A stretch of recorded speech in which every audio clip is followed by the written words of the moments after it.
In hundreds of interviews with homeless women over the course of 13 years, only one woman was not sexually abused as a little girl or raped as a young woman. For most of these women, home is a very scary place, a place they have fled. The shelters are ironically the first place many of them ever find safety, protection, or comfort. This is a woman's story as she told it.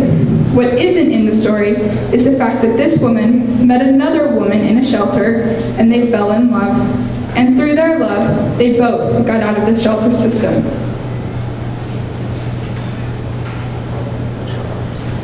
Memory, December 1965, 5 years old.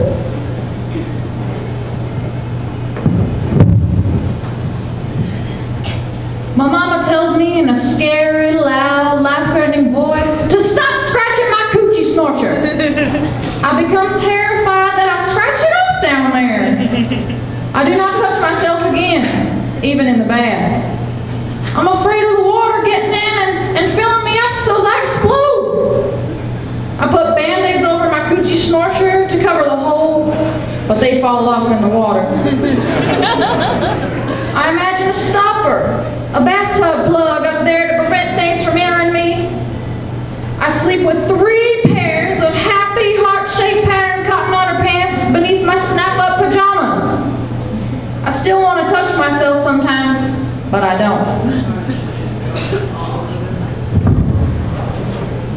Memory, 7 years old.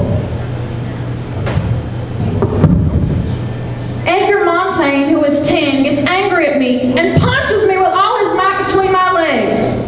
It feels like he breaks my entire self. I limp home. I can't pee. My mama asks me what's wrong with my coochie snorcher, and when I tell her what Edgar did to me, she tells me to never let anyone touch me there again. I try to explain that he didn't touch it, Mama. He punched it. Memory, 9 years old. I play on the bed, bouncing and falling, and I impale my coochie snorcher on the bedpost. I make high-pitched screaming noises that come straight from my coochie snorcher's mouth. I get taken to the hospital and they sew it up down there from where it's been torn apart.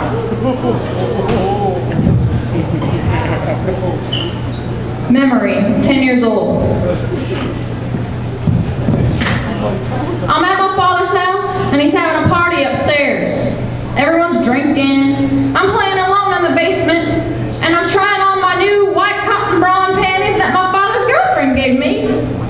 Suddenly, my father's best friend, this big man, Alfred, comes up from behind me and pulls my new underpants down and sticks his big hard penis into my coochie snorcher. I scream, I kick, I try to fight him off, but he already gets it in. My father's there, and he has a gun, and there's a loud, horrible noise, and then there's blood all over Alfred and me. Lots of blood. I'm sure my coochie snorcher is finally falling out. Alfred is paralyzed for life, and my mama doesn't let me see my father for 7 years. Memory, 13 years old.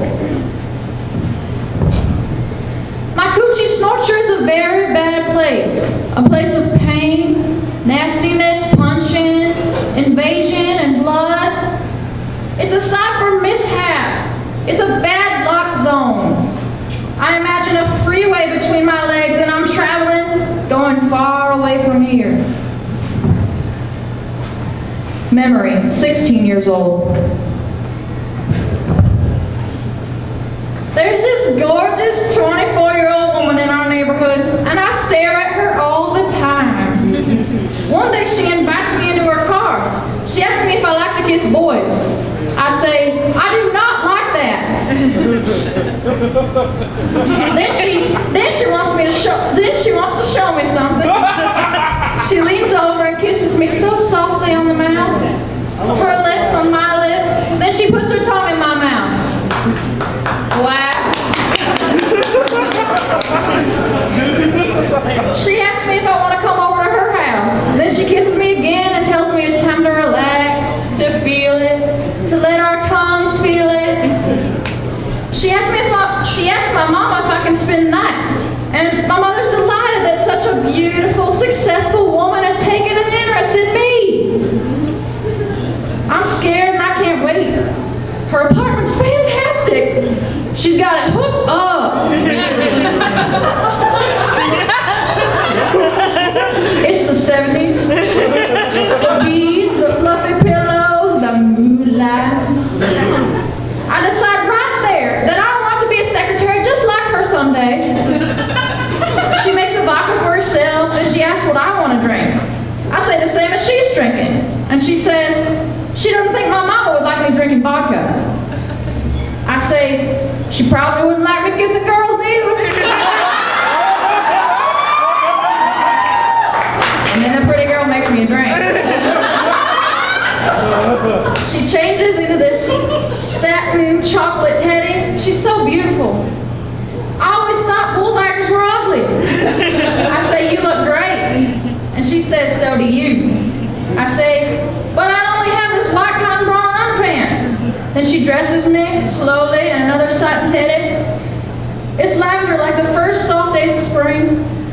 The alcohol's gone on my head and I'm loose and ready. There's a picture over her bed of a naked black woman with a huge afro.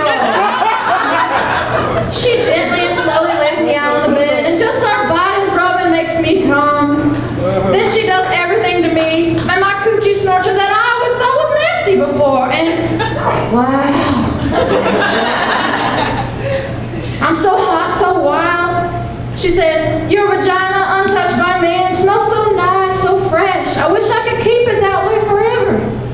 I get crazy wild and then the phone rings and of course, it's my mama. I'm sure she knows. She catches me at everything. I'm breathing so heavy and I try to act normal when I get on the phone and she asks me, what's wrong with you? You been running? I say, no, Mama, exercising. Then she tells the beautiful secretary to make sure I'm not around boys, and the lady tells her, trust me, there's no boys around here. Afterward, the gorgeous lady teaches me everything about my Coochie Snorcher. She makes me play with myself in front of her, and she teaches me all the different ways to give myself pleasure. She's very thorough. She tells me to always know how to give myself pleasure, so I don't need to rely on any man.